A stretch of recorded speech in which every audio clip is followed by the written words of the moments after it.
Praise the Lord. அருமையான கர்த்தருடைய பிள்ளைகளே, இந்த காலை வேளையில் என் ஆண்டவராகிய இயேசு கிறிஸ்துவினுடைய 7 முறை புடமிடப்பட்ட அந்த இரக்கம் நிறைந்த புண்ணிய வார்த்தை உங்களுக்கு நேராக கடந்து வருகிறது.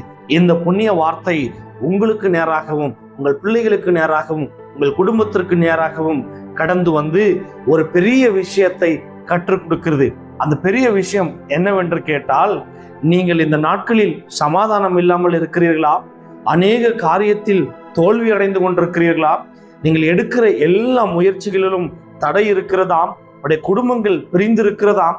குடும்பத்தில் சமாதானம் இல்லாமல் இருக்கிறதா? குடும்பத்தில் அநேக சண்டைகள் சச்சரவோடு இருந்து வாழ்ந்து கொண்டிருக்கிறீர்களா? நீங்கள் எடுக்கிற எல்லா காரியத்திலும் பிரச்சனையாய் போய் கொண்டிருக்கிறதா? தயவு செய்து கவலைப்படாதீர்கள். இதுக்கு ஒரே ஒரு காரணம் தான், பொல்லாத சத்ருவின் கிரியைகள் தந்திரமாய் செயல்பட்டு கொண்டிருக்கிறதை ஆண்டவராக இயேசு கிறிஸ்து பார்த்திருக்கிறார். அதற்காகத்தான் இந்த காலை வேளையிலே தெளிவாய் உங்களுக்கு நேராய் ஒரு வேத வசனத்தை அனுப்புகிறார்.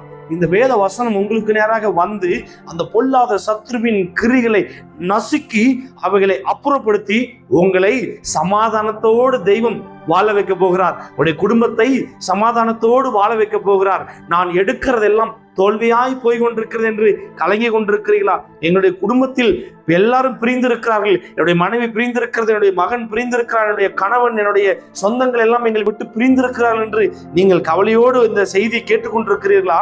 இந்த பிரிவினைக்கு காரணம் ஒரு பொல்லாத சத்ருவின் கிரியைகள் தந்திரமாய் வந்து செயல்பட்டு கொண்டிருக்கிறதை என் ஆண்டவராக இயேசு கிறிஸ்து பார்த்திருக்கிறார்.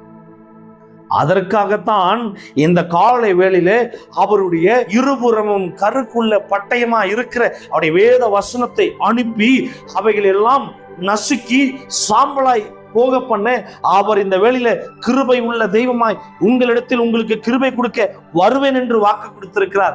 அவருடைய கிருபையை சுதந்திரித்துக் கொள்ளுங்கள். அந்த பொல்லாத சத்ருவின் கிரியைகளை என் ஆண்டவர் நசுக்கி போடுவார். நீங்கள் அழுது கொண்டு இருப்பீர்களான உங்களுடைய கண்ணீரை அவர் துடைப்பார். நீங்கள் கவலைப்பட்டு கொண்டு இருப்பீர்களான உங்களுடைய கவலையை மாற்றுவார். நீங்கள் ஒருவேளை ஒரு பெரிய காரியத்தை எதிர்பார்த்து நீங்கள் உட்கார்ந்து கொண்டிருக்கலாம். நீங்கள் எதிர்பார்த்திருக்கிறது உங்கள் கரத்திலே கொடுப்பார். நீங்கள் எதிர்பார்த்திருக்கிறது வரவிடாமல் தடுத்து கொண்டிருக்கிற அந்த சத்ருவின் கிரியைகளை என் ஆண்டவர் நசுக்கி போடுவார். அதில் எந்த மாற்றமும் கிடையாது.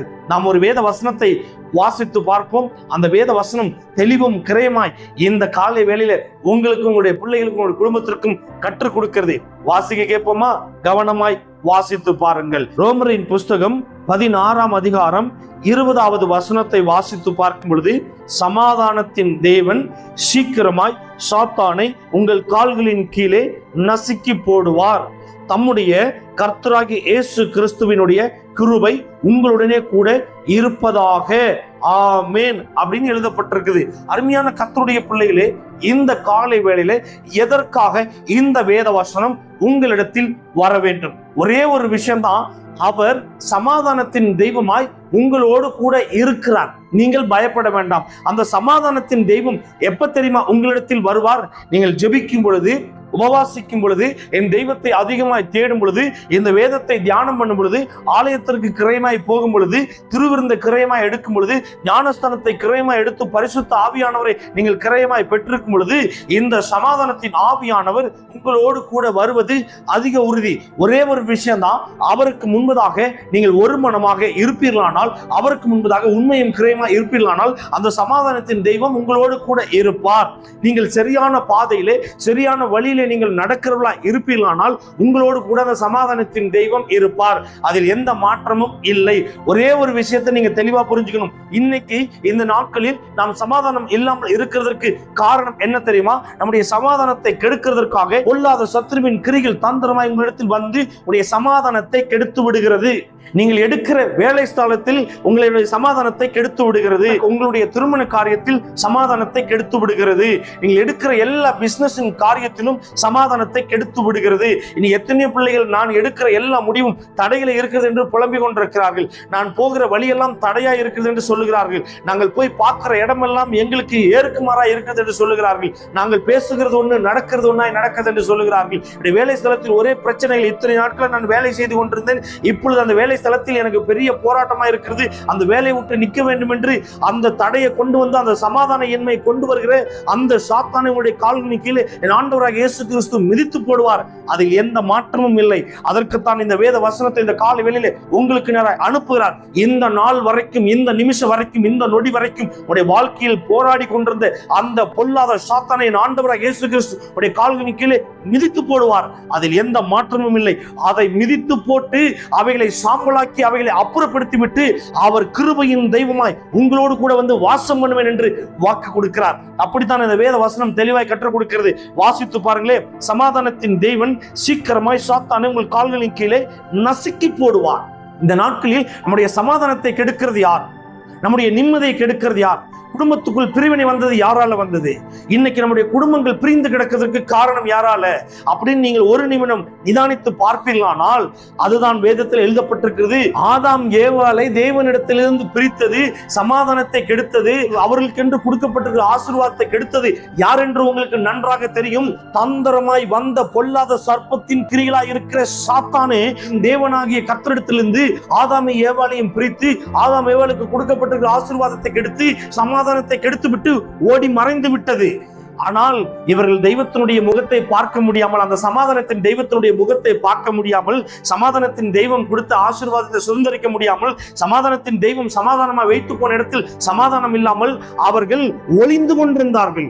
அருமையான கர்த்தருடைய பிள்ளைகளே, இந்த நாட்களில் அந்த சமாதானத்தின் தெய்வம் உங்களோடு கூட இருக்கிறார். நீங்கள் அது தெரியாமல் நீங்கள் பாவத்தை பண்ணி அவரை விட்டு பிரிந்து வேதத்தை விட்டு விலகி அவருடைய ஆலயத்தை விட்டு விலகி அவர் கற்றுக் கொடுத்த எல்லா காரியத்தையும் விட்டு விலகி இந்த நாட்களில் ஒரு பெரிய பிரச்சனை நீங்கள் அகப்பட்டு அவருக்கு தெரியாமல் நீங்கள் ஒளிந்து கொண்டிருக்கிறதுனால அவர் உங்களை பார்த்து சொல்லுகிறார், நான் சமாதானத்தின் தெய்வமா உன்னோடு கூட நான் இருக்கிறேன். இந்த நாட்டில் உடைய சமாதானத்தை கெடுத்த, உடைய ஆசீர்வாதத்தை கெடுத்த, உடைய நன்மை கெடுத்த, உடைய அநேக மேன்மைகளை கெடுத்த அந்த சாத்தானை உடைய கால்களுக்கு கீழே இந்த காலை வெளியில நான் சாம்பலாக்கி போடுகிறேன்.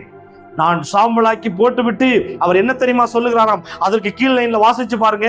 நம்முடைய கர்த்தராகிய இயேசு கிறிஸ்துவினுடைய கிருபை உங்களுடைய கூட இருப்பதாக, அவருடைய பாதுகாக்கிற கிருபை உங்களிடத்தில் வந்து சேர்ந்து விடும், உங்கள் பிள்ளைகளிடத்தில் சேர்ந்து விடும், உங்கள் குடும்பத்திலிடத்தில் சேர்ந்து விடும், உங்களுடைய வருமானத்தில் சேர்ந்து விடும், உங்களுடைய ஏழை ஸ்தலத்தில் சேர்ந்து விடும். உடைய எல்லா ஆசீர்வாதத்தின் காரியத்திலும் அவர் சமாதானத்தின் தெய்வமாய், அவர் கிருபையின் தெய்வமா உங்களிடத்தில் வந்து சேர்ந்து விடுவேன் என்று சொல்லுகிறார். அவர் வந்து விடுவேன் என்று சொல்லுகிறார். அவர் காத்து விடுவேன் என்று சொல்லுகிறார். பாதுகாத்துக் கொள்கிறேன் என்று சொல்லுகிறார். அருமையான கர்த்தருடைய பிள்ளைகளே, அவர் நமக்கு சமாதான பிரபுவா இருக்கிறாராம். சமாதான பிரபு என்றால் என்ன அர்த்தம் தெரியுமா? அமைதியின் அரசன் என்று அர்த்தமாம். சமாதான பிரபு என்றால் அமைதியின் அரசன் என்று அர்த்தமாம். அந்த அமைதியின் அரசன் உங்களுக்குள் வந்து விட்டாரானால் உங்களுக்கு சமாதானம் தான், உங்களுக்கு ஆறுதல் தான், உங்களுக்கு சுகம்தான், உங்களுக்கு மேன்மைதான். உங்களுடைய தடையெல்லாம் உடைக்கப்படும். யார் வந்தா? சமாதானத்தின் தெய்வம் வந்தால். ஒருவேளை இதுவரைக்கும் அநேக தடையில் நீங்கள் நின்று கொண்டு இருப்பீர்களானால் உங்களுடைய தடைகள் எல்லாம் என் ஆண்டவராக இயேசு கிறிஸ்து உடைத்து போடுவது அதிக நிச்சயம். அந்த தடையை யார் உண்டு பண்ணினார்கள் என்று என் ஆண்டவர் பார்ப்பார். அவர் பார்க்கிற பார்வையிலே அந்த சாத்தானுடைய கிரிகள் நசுக்கப்படும் என்று வாக்கு கொடுக்கிறார்.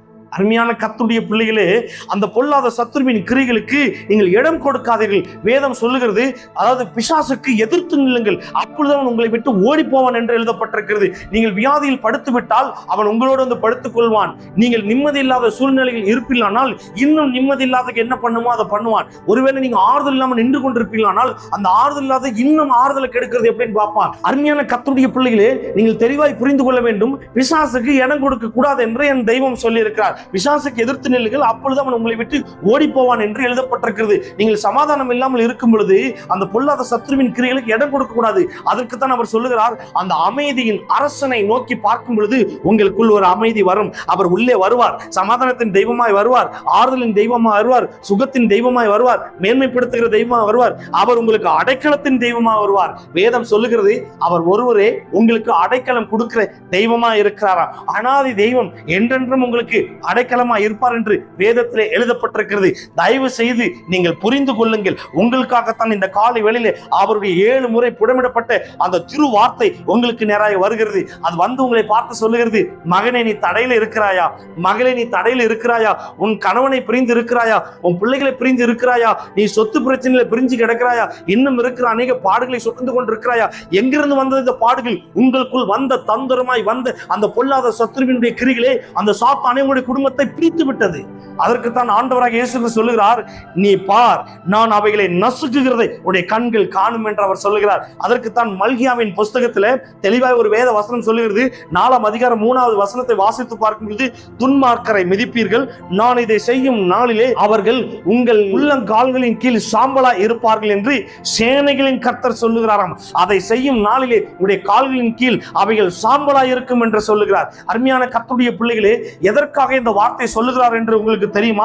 அந்த துன்மார்க்கனை மிதிப்பீர்கள். அந்த துன்மார்க்கன் தான் உங்களுடைய சமாதானத்தை கெடுக்கிறது. அந்த துன்மார்க்கன் தான் உங்களுக்கு தடையை உண்டு பண்ணுகிறது. அந்த துன்மார்க்கன் தான் உங்களுடைய எல்லா நிம்மதியும் கெடுக்கிறது. அந்த துன்மார்க்கன் தான் வேலை ஸ்தலத்தில் பிரச்சனை உண்டு பண்ணுகிறது. அந்த துன்மார்க்கன் தான் உங்களுடைய சரீரத்தில் வியாதியை கொண்டு வருகிறது. அந்த துன்மார்க்கன் தான் உங்களிடத்தில் இருக்கிற அநேக ஆஸ்திகளை பெருக்கிறது, திருடுகிறது, அநேக காரியத்தில் தடையை உண்டு பண்ணுகிறது. அதற்குத்தான் என் ஆண்டவராக இயேசு கிறிஸ்து தெளிவும் கிரயமா இந்த வேத வசனத்தின் மூலமாய் உங்களுக்கு சொல்லுகிறார், நீங்கள் சமாதானத்தின் தெய்வத்தை மாத்திரம் நோக்கி பாருங்கள், உங்கள் கால்களின் கீழ் அந்த சத்துருவை, அந்த துன்மார்க்கனை மிதிப்பது அதிக உறுதி என்று சொல்லுகிறார்.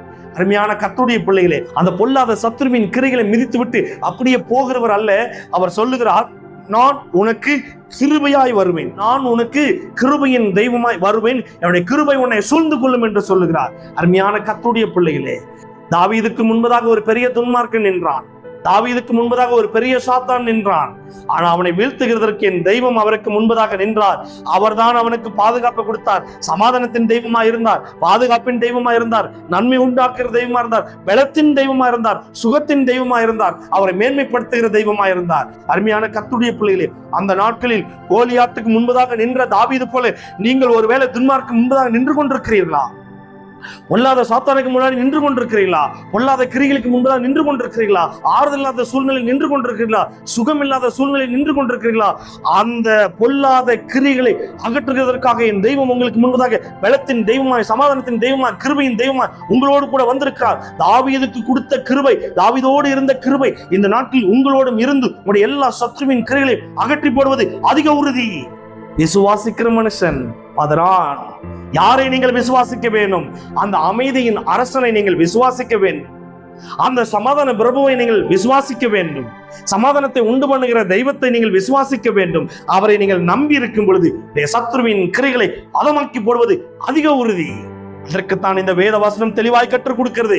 சமாதானம் இல்லையேன்னு பயப்படாதீங்க, ஆறுதல் இல்லையேன்னு பயப்படாதீங்க, நன்மை இல்லையேன்னு பயப்படாதீங்க, ஐயோ இவ்வளவு பெரிய தடைகள் இருக்கிறது, எப்படி கடந்து போவேன் என்று பயப்படாதீர்கள், எப்படி என் பிள்ளைகளை நடத்துவேன் என்று பயப்படாதீர்கள். இப்படிப்பட்ட காரியத்தில் நாங்கள் பிரிந்து கிடக்கிறோமே, இந்த பிரிவினை எப்ப மாறும், எப்பொழுது எங்களுடைய குடும்பம் ஒன்று சேரும் என்று ஒருவேளை நீங்கள் எதிர்பார்த்து உட்கார்ந்து கொண்டிருக்கிறீர்களா? உங்களுடைய குடும்பத்தை இணைக்கிறதற்கு சமாதான பிரபு உங்களோடு கூட வருவார். அரசன் உங்களோடு கூட வந்து விட்டால் நிச்சயமா உங்களுக்கு சமாதானம் உண்டு, ஆறுதல் உண்டு, மேன்மை உண்டு, அநேக பலன்கள் உண்டு. அதில் எந்த மாற்றமும் இல்லை. விசுவாசித்து பாருங்கள், நம்பி பாருங்கள். அந்த சமாதானத்தின் தெய்வத்தை நீங்கள் அதிகமாய் நோக்கி கூப்பிட்டு பாருங்கள். அவர் உங்களோடு கூட வந்து வாசம் பண்ணுவார். அந்த வசனம் எவ்வளவு அழகா கத்துக் கொடுத்திருப்பாங்க. சமாதானத்தின் தெய்வம் சீக்கிரமாய் சில மணி நேரத்துக்குள்ளாக, சில நொடிகளுக்குள்ளாக உங்களுடைய சாத்தானை உங்களுடைய கால்கள் கீழே மிதித்து போடுவார். சொல்லுகிறது யார் தெரியுமா? சேனைகளின் தெய்வமாய் இருக்கிற கர்த்தர். அவர் சொல்லுகிறார், உன்னுடைய சமாதானத்தை கெடுத்து கொண்டிருந்த ஆவியை நான் நசுக்கிட்டமா, உன் கால்களின் கீழே அவன் சாம்பலா இருக்கிறான். அல்லேலூயா. அந்த சாம்பல் எப்படி தெரியுமா வரும்? அவருடைய அக்கினி உங்களிடத்தில் இருக்கிற எல்லா தடைகளையும் எரித்து உங்களுடைய கால்களின் கீழ் சாம்பலாய் போடுகிறது என்று வேதத்தில் எழுதப்பட்டிருக்கிறது. இந்த வார்த்தை சொல்லி முடித்துவிட்டு நம்முடைய கர்த்தராகிய இயேசு கிறிஸ்துவினுடைய கிருபை உங்களுடனே கூட இருப்பதாக என்று சொல்லுகிறார். அருமையான கர்த்தருடைய பிள்ளைகளே, வேதத்தின் பிரகாரம் அவர் உங்களுக்கு கிருபையின் தெய்வமா வந்து உங்களை நிச்சயமாய் அவர் தாங்கிக் கொள்வார், தப்புவித்துக் கொள்வார். இதுவரைக்கும் நீங்கள் சமாதானம் இல்லாமல் இருக்கிறீர்களா? பயப்படாதீர்கள். இதுவரைக்கும் ஆறுதல் இல்லாம இருக்கிறீங்களா? பயப்படாதீங்க. இதுவரைக்கும் அநேக காரியத்துல பிரிந்து இருக்கிறீங்களா? பயப்படாதீங்க. என் தெய்வம் சமாதான பிரபுவாய் வருவார். அவர் சமாதானத்தை கொடுத்து அவர் பிரபுவா இருக்கிறார் இல்லையா? அந்த பிரபுவினிடத்திலிருந்து அநேக ஆஸ்திகளும், அநேக ஆசீர்வாதங்களும், அநேக நன்மைகளும் உங்கள் கரத்திலே வரும். அவர் திறந்தால் அடைக்கிறவன் யார்? அவர் பூட்டினால் திறக்கிறவன் யார் என்று வேதத்தில் எழுதப்பட்டிருக்கிறது. அவர் உங்களுக்கு கொடுக்க போகிறார். அவர் கொடுக்கும் பொழுது எந்த அசுத்த கிரிகளும் அதை வாங்க முடியாது. அவைகளை தான் மிதித்து விட்டு என் ஆண்டவர் சாம்பலாக்கி விட்டாரே. பயப்படாதீர்கள். கற்பத்தின் கனி வேணுமா? கொடுப்பார். இதுவரைக்கும் தந்திரமாய் செயல்பட்டு கொண்டிருந்த கிரிகளை என் ஆண்டவர் நசுக்கி விட்டார். பயப்படாதீங்க. இந்த மாதத்தில் நீங்கள் ஒரு அற்புதத்தையும் அடையாளத்தையும் காண்பீர்கள். யாரெல்லாம் குழந்தை எதிர்பார்த்திருக்கிறீர்களோ இந்த வேத வசனத்தில் கரத்தை வைத்து ஜெபிச்சு பாருங்கள். நிச்சயமா கற்பத்தை தடை பண்ணி கொண்டிருக்கிற அந்த பொல்லாத சாத்தானுடைய கால்களுக்கு என் தெய்வம் மிதித்து உங்களுக்கு கற்பத்தின் கனியை உண்டாப்பது அதிக உறுதி.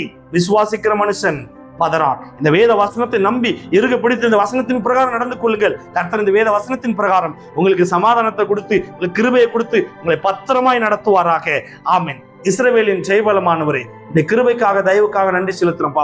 ஆண்டவரே, இந்த காலை வேளையில் எதற்காக உங்களுடைய பிள்ளைகளுக்கு நேரம் இந்த வார்த்தை அனுப்பினீரோ எனக்கு தெரியாது. இதில் ஒருவரே உடைய பிள்ளைகளுக்கு சமாதானத்தின் தெய்வமா இருந்து, ஆறுதலின் தெய்வமா இருந்து, கிருபையின் தெய்வமா இருந்து, அடைக்கலத்தை கொடுத்து உடைய பிள்ளைகளை நீங்க தாங்கி தப்புவிக்கும்படியா நான் ஜெபிக்கிறப்பா. இதுவரைக்கும் என்னென்ன தடைகளும் உடைய பிள்ளைகள் பார்த்து கொண்டிருந்தார்களோ எனக்கு தெரியாது. இதுவரைக்கும் பார்த்த எல்லா தடைகளும் இயேசுவின் நாமத்தினாலே அவருடைய கால்களுக்கு சாம்பலாய் போகட்டும். நீ ஒருவரே ஆசீர்வதித்து கிருபையில தாங்கி தப்புவித்து நடத்தும்படியா நான் ஜெபிக்கிறேன். இந்த வேத வசனத்தின் பிரகாரம் தாங்கிக் கொள்ளுங்க, தப்புவித்துக் கொள்ளுங்க, பெரிய காரியத்தை செய்யுங்க. இயேசு கிறிஸ்துவின் அதிகாரம் நிறைந்த இரக்கம் நிறைந்த புண்ணிய நாமத்தில் ஜெபிக்கிறேன். எங்கள் ஜெபம் கேளும் எங்கள் நல்ல பிதாவே.